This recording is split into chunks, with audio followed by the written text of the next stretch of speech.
Namaskaram friends. So let's discuss some important questions from the book Krishna, the Man and His Philosophy. So the first question is, there is truth in this statement. This is not the question. This is not the question at all. There is a relative truth in this statement. It is true from the side of Buddha. It is true from his side because his path, or for that matter, Mahavira's path, is not meant for women. Women don't have much scope on Buddha's path, which is male oriented. Nonetheless, women rush to them because they are so charismatic. So, Buddha's statement is relatively true in the context of his path, but it is not an absolute truth. There is no difficulty for women in achieving moksha. They can achieve it as much as man can, but certainly their path will be different. They cannot make it on the path of the Jaina Tirthankara. It is like there are two pathways for going to a mountain, one of which is straight, steep, and short, with a sign on the entrance, not for women, and another is long, circular, and flat, with a sign at the beginning, for women. This much is the difference. So, the statement that women cannot achieve liberation is true in the context of Mahavira's path, or Buddha's for that matter. If some woman insists on treading these male oriented paths, she will surely have to wait for another incarnation as a man. Mahavira's path is particularly steep and precipitous and hard, and there are good reasons for it. One important reason is that you have to go it alone. There is neither God nor any companion to lean on in times of difficulty, and the psychological makeup of a woman is such that she needs someone's shoulder, even a false shoulder, to lean on when in difficulty. She has a sense of assurance when a shoulder is available to lean on, a hand to hold. This is the way she is. But man's way is different. He loves to be on his own. Dependence on others is alien to his nature. It fills him with self-pity. When a woman puts her hand in the hand of a man, she feels assurance, strength, and dignity. Left alone, she pities herself and feels forlorn and miserable. Next question is, Gandhi used to walk leaning on two women, one on each side. So it is difficult thing altogether, and I would like to discuss it later. This particular aspect of Gandhi walking with feminine support deserves special consideration. He is perhaps the first man to do so. No man in the past had walked leaning on the shoulders of women. Next question is, was it because he was old? No, not because he was old. Even when he was not old, he walked that way. This gesture of Gandhi's is symbolic and significant. In this country, where woman has always been leaning on men, where she is taken to be the weaker sex, where she is treated as a second class citizen in society, Gandhi is the first person to go against this long established tradition. Gandhi, by leaning on the shoulders of the two women, declares that the woman is not the weaker sex. She is as strong as man, and man can equally lean on her shoulders. It is a step against an old tradition. It is a protest. It is nothing more than a protest. However, Gandhi does not look right when he walks leaning on women, nor do the two women feel good about it. They must be feeling awkward, heavy, and crushed under Gandhi's weight, physical and psychological. In fact, it looks unnatural and ugly because it goes contrary to the nature of both man and woman. Gandhi does not seem to have a right understanding of their nature and relationship. He is just opposing an old tradition, but this is a different thing. It also shows how poor is Gandhi's understanding of male and female minds. I don't think Gandhi's remedy has done any good for the community of women. He turned any number of women into men, which has done them immense harm. Woman cannot be made into man. She has her own way of being. Leaning comes naturally to her. What is significant when she leans on a man is that not only she feels honored, but the man feels equally honored. It is a matter of give and take. by leaning on man, she makes man lean on her. He is a very poor and miserable man on whom no woman have ever leaned. So far as Mahavira, Buddha, and Jesus are concerned, the negation of biology forms part of their spiritual discipline. But Krishna's vision is altogether different. He accepts the whole of life without discrimination. Biology or sex is as much acceptable to him as soul or God. Body, mind, and soul are equally welcome. One is no less significant than the other. Nothing is denied. In Krishna's eyes, he who denies, who says no, is more or less an atheist. In fact, to deny, to say no is atheism. Denial is the way of the atheist. It makes no difference whether he denies matter or God, body or soul, hunger or sex. He who denies sex or the body is as much an atheist as one who denies the soul. Similarly, acceptance, yes saying, is the way of theism. So, in my view, neither Mahavira nor Buddha nor Jesus is as complete a theist as Krishna is. He is really a total yes sayer. There is not an ounce of denial or condemnation of anything in Krishna's life. Total acceptance is his way. Whatever is has a place in existence. Krishna's trust in existence is indomitable, invincible, and it is rare too. It is not accidental that thousands and thousands of women surround Krishna, and there is no reason for this other than what I have just mentioned. If they gather around Mahavira, they have to keep a formal distance from him. They have to observe some formality, certain convictions, certain conventions with him. They cannot hug him. It would be considered highly impolite and improper. Neither Mahavira will tolerate it nor will women concerned feel happy about it. They may even feel humiliated. Next question is, why can't Mahavira tolerate it? So let's discuss it.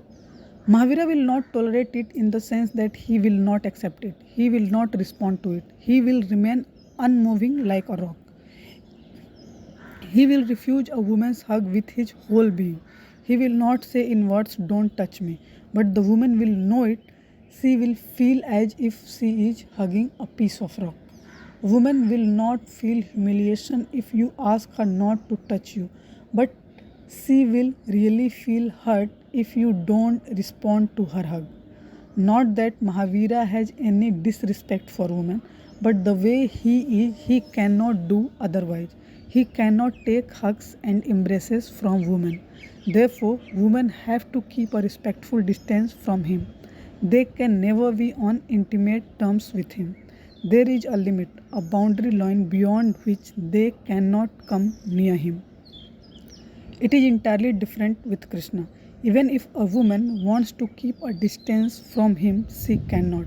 He is so open, so receptive, so accepting, and so charismatic that no woman can resist him. Once a woman goes to him, she will be pulled by him. She will soon be as close to him as is physically possible. Krishna is like an open invitation of love. He is like a clarion call of friendship, intimacy, and love. He is in this respect the antithesis of Mahavira, who, as I said, will be as still as a rock if someone goes to embrace him. Emerson has said about Henry Thoreau that if someone shook hands with him, he had the feeling that he had a dried up stem of a tree in his hands. In response to someone's hand, he just extended his hand without a word or warmth of feeling, as if it was a dead hand. He was so stoical, indifferent to emotions of joy and grief. Henry Thoreau can well be paired off with Mahavira. Krishna is the opposite of Thoreau. Even if you are at a distance from Krishna, you will feel he is touching you, calling you. He is on the verge of embracing you. His whole being is so sweet, so inviting, so magnetic, so musical that it is no wonder thousands of women become his gopis, girlfriends. It is utterly natural in each context, and it is all spontaneous. You further ask if it is possible for Krishna to enter into sex. If he can make love, nothing is impossible for Krishna. For us, sex is a problem, not for Krishna. It is strange that we ask if Krishna has a sex life. We never ask if flowers have sex. We never ask if birds and animals indulge in sexual intercourse. The whole world is immersed in sex. It is all a play of sex abounding. The whole of existence is engrossed in lovemaking, and we never ask why. But when it comes to men, we raise our eyebrows immediately and we ask how can Krishna have sex? For man, as he is tense and anxious, full of condemnation for life, drowned in self pity, even an act like sex, which is utterly inbuilt and natural and simple, has become a most tangled problem. He has made such a simple, innocent gift of existence into a hornet's nest. He has made sex a prisoner of principles and doctrines. What is the meaning of the sex act or sexual intercourse? It simply means coming together of two bodies in as intimate contact with each other as natural has ordained. Sex is two bodies coming together in biological intimacy with each other in the way nature wants it to be. It is nothing more or less. Sex is the ultimate intimacy between two beings, male and female, at the level of nature. Beyond it, nature has no reach. Beyond it, the jurisdiction of God begins. Krishna gives nature all its due. He accepts the biological intimacy provided by nature as gracefully as he accepts unity with God or the soul. He says nature belongs to God. It is all within God.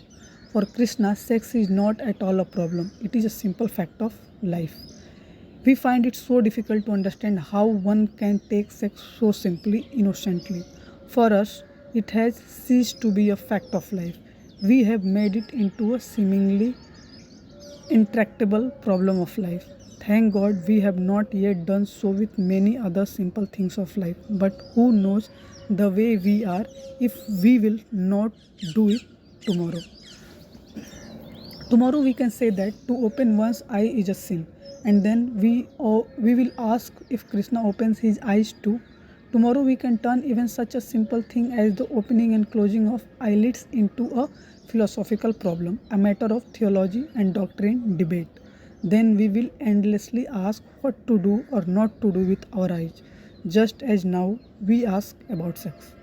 In many views, Krishna's life is utterly in, uninhabited, unconstrained, unlimited. He does not admit constraints and limitations, and that is his beauty and grandeur, his uniqueness. For him, all constraints, all limitations, and bondage. For him, real freedom is freedom from constraints and limitations. Unconstrained is his freedom, but Krishna's meaning of unconstrained is different from ours. By unconstrained, we mean violation of constraints. For Krishna, it is just absence of constraints, limitations. If you bear this in mind, you will have no difficulty in understanding Krishna's life in the context of sex, or anything for that matter. Sex is not a problem for him as it is for us. We keep thinking and rethinking endlessly about it. For him, sex is just biological. If sex happens, it happens. If it does not, it does not. So far as we are concerned, sex has become much more psychological, cerebral than biological. It is much more in our minds than it is in its own right place, the sex center. Psychologists say that modern men have sex on the brain. Krishna does not have to think about sex. We do. We think when we enter into sex and we think even when we don't. Krishna does not have to think and come to a decision about it. It is not at all a matter of mentation for him. If a moment of love arrives which calls for sex, Krishna is available to it. It is just a happening. If it does not happen, Krishna does not crave for or care about it. For him, sex is just sex. He neither justifies it nor condemns it. Justification nor condemnation is our education, our opinion, our prejudice. It has nothing to do with the fact of sex, which is pure biology. That which is. It is neither good nor bad, and Krishna accepts that which is and even that which is not. I repeat, Krishna's meaning of acceptance is not the same as ours. When we accept something, we do so against our denial of it. We do so by suppressing our denial. The denial is there, but we suppress the denying part of our mind and somehow manage to accept it. This acceptance is fragmentary. It is done reluctantly. It is acceptance with reservations, with some ulterior motive. For us, it is never unconditional and total acceptance. When Krishna accepts, he just accepts. There is not a trace of denial in it. For this very reason, it has been tremendously difficult to understand Krishna. It is easy to understand Mahavira, Buddha, Jesus, and Muhammad. But Krishna is one person in the whole world who is the most difficult to understand. That is why we have done Krishna the greatest injustice and we have done it with impunity. Most of our ideas, concepts, and thoughts come from Mahavira, Buddha, Jesus, and Muhammad. All our moral tenets and dogmas, all our values of good and evil, virtue and vice, all our ideas and high sounding principles have been determined by men like Manu, Muhammad, and Confucius. So it is easy to understand them because we are in the world of thoughts, their creatures. Krishna has no hand in creating us that way. The truth is that Krishna refuses to circumscribe life with ideas, doctrines and dogmas, because life is larger than all ideas put together. Life is illimitable, infinite. Ideas are for life. Life is not for them. Life is the ultimate value. So Krishna says that which is right. Because of this, Krishna has been widely misunderstood. Even if we try to understand him, we see him through the eyes of Manu and Moses, Christ and Confucius. And all these people are conventional. They have their constraints and limitations, while Krishna is utterly unconventional, without any constraints and limitations. Krishna does not accept any limitations on himself. He says, if you want to understand me, remove all kinds of glasses from your eyes and see me with your bare eyes. It is very arduous to see something with bare eyes, with clarity, to see something as it is without judging it. But as long as you see Krishna through the eyes of others, you are bound to find fault with him. But these faults will come from your glasses, not from Krishna. Put aside your prejudice, and Krishna is the most simple and natural, innocent, and authentic person ever.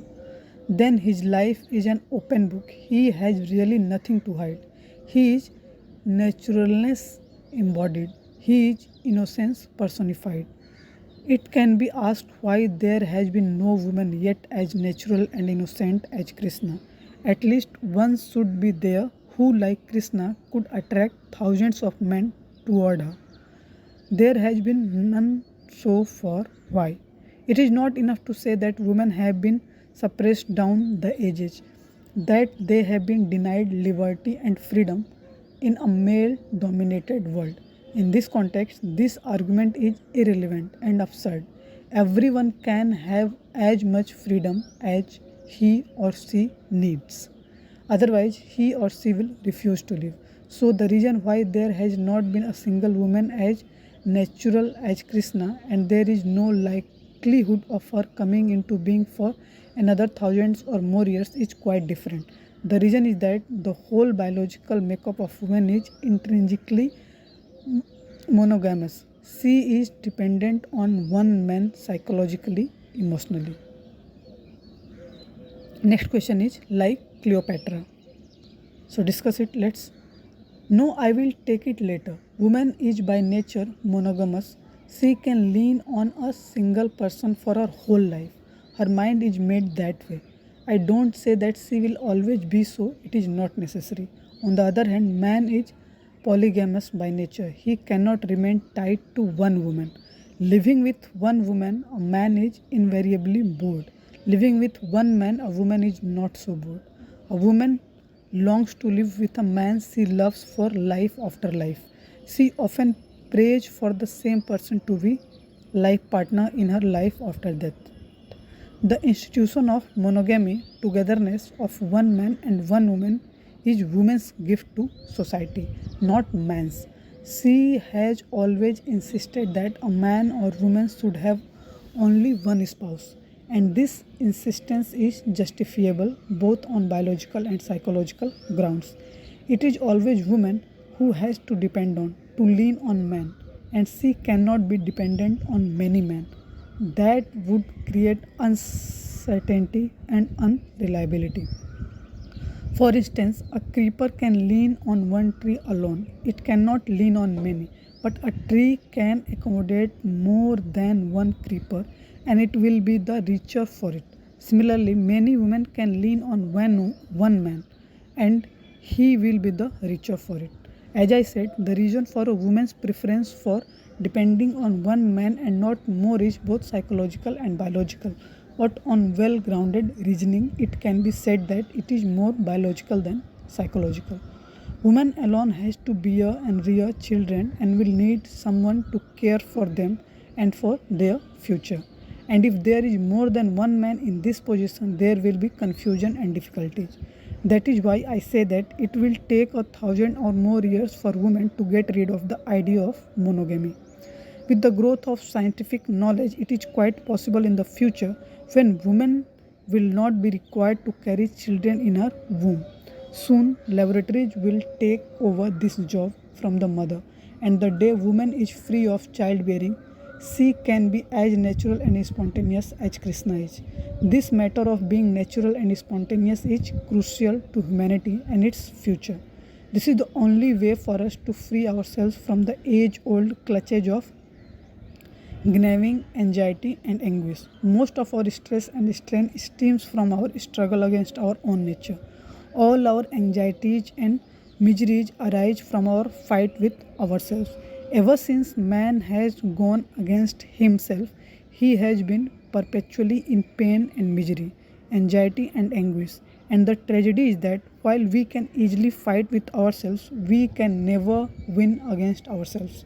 In fighting with ourselves, we can only be defeated and destroyed. Once in a long while, someone, a Mahavira, a Gorak, wins in a fight with himself. It is rare, but in emulation of this dear person, millions fights with themselves only to end up in defeat and despair. In my vision, one in a million can succeed on the path of Mahavira, but unfortunately, a vast majority of seekers chose this path.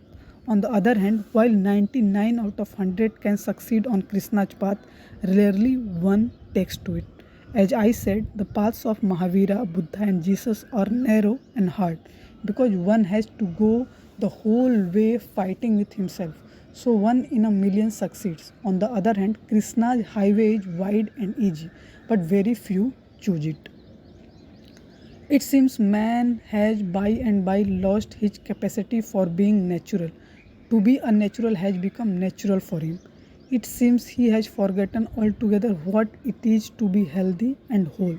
So, a thorough rethinking on his part is the need of the hour. And as I see it, such a rethinking is already on its way. After Freud, Krishna is going to be more and more relevant for our future. For the first time, because of Freud, man has come to realize the utter importance of naturalness and spontaneity in life. Now, a social milieu is coming into being in which acceptance of a simple and natural being will be easier. Man as he is will be accepted and allowed to grow the way he is. Up to now, almost every culture has rejected man as he is and insisted on the creation of an imaginary ideal man. Man as he should be. The ideal has been all important and man has all along been urged to struggle to reach that ideal, that utopia.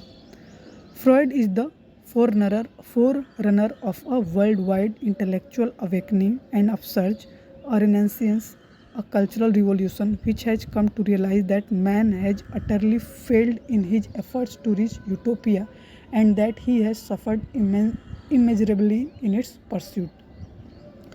If once in a while someone reaches utopia, he is the exception, not the rule, and the exception proves the rule. So, for the first time after Freud, honest thinking is being done which seeks to understand man as he is. What we have to really understand is that which is, not that which should be. What is not what should be is the crux. For instance, every wife wants that her husband should not be interested in any other woman. This desire, which is natural for a woman, runs counter to the male nature, which is basically polygamous. The problem is that if social laws and conventions are led in obedience to the male nature, women will suffer, and if they are led to conform to feminine nature, men will be unhappy. And the core of the problem is that neither can be happy if one of them is miserable. But until now, we have followed this zigzag course alternatively, and as a result, the whole of mankind has perpetually been in misery and anguish. So, the only way out is that both men and women try to understand and know each other as they basically are. When a husband gets interested in some woman, let the wife understand that this is in the nature of man and she need not suffer on this score. Similarly, when a wife is depressed and unhappy about her husband taking interest in other women, let the husband understand her with love and sympathy instead of flying into a rage over it. If we want to create a humanity free from anxiety and anguish, there is no way but to go into and understand the basic nature of man and woman to its very roots. And if we have to change our nature, its roots will need to be changed. Moral teachings and moralist discipline will never go deeper than the surface of the problem. The woman will continue to be jealous as long as she is economically dependent on man. She will be jealous so long as she has to bear the burden of children alone, so long as she remains a second class citizen, an inferior human being. When the society gives her a place of equality with man, when she is economically on her own, when she does not suffer from the biological handicap of bearing and rearing children alone, she will not take a day longer to drop jealousy. And then she too will take interest in other men besides her husband. Then she will not insist on monogamy. It was not possible in the past, but now that man's understanding of himself has grown, a transformation of both the individual and the group is quite feasible. All of our old order was based on the needs of man, not on the understanding of his nature. We made laws according to the needs of our society, not according to needs of human nature. But after Freud, a revolution is taking place in man's mind, and I believe the return of Krishna is in the offing. And Krishna will return through the door of Freud, who has prepared the ground, but a lot more remains to be done. Freud is only the beginning. The ball has been set rolling, however. In the coming future, more and more people will be inspired by Krishna's life and philosophy. His way of life, his affirmation of life, his naturalness and spontaneity, his openness and authenticity are going to have increasing impact on our life and time. I think we have failed to create a healthy world following Mahavira, Buddha, Jesus and Confucius. So a venturesome experiment to pattern the world after Krishna will be worthwhile, and I think it will be much better than the one we have created so far. In the past, we did everything to make the exception into a rule, and we failed miserably. It is time we base our rule on the rule itself. I repeat, base your rule on the rule. So this is all about this discussion. I hope you love the discussion, you enjoy the discussion and gain some knowledge, some perspective out of it. So keep learning, keep enjoying, keep growing and be meditative. Namaskaram. Thank you.